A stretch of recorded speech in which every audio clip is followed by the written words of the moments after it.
A verse that's really been on my mind, and I'll get one before and after, is Paul's advice to Timothy. And in his second book, starting with the 14th verse, he says, of these things, we'll put them in remembrance, charging them. I actually charge the people. A charge means I charge you to preach the word. Be instant, in season, out of season. I charge you, behave yourself as a Christian. I charge you to be an example to the flock. A charge.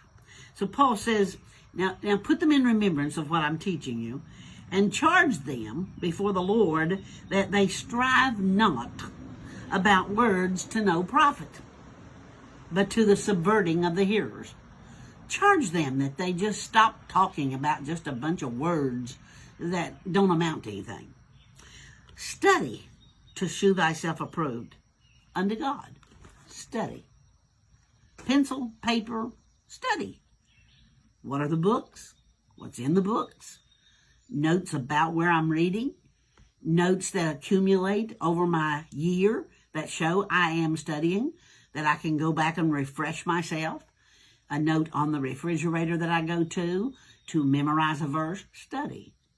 Notes in the church during teachings and preachings. Study to show thyself approved unto God. It's not about people. It's about you and God and you knowing what he said. A workman that needeth not to be ashamed. You should know the word enough that you're not ashamed. Rightly dividing the word of truth. Don't use it for any special purposes to please or displease anybody. Neither as a pillar nor as a club. Just rightly dividing the word of truth.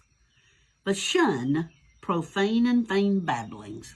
Don't just babble on, for they will increase unto more ungodliness. This Bible, now this is a very old one of mine, and it's been used until it actually has pages that want to come apart. So I have to be very careful. There's a saying that says if you have Bibles that are falling apart, your life probably isn't.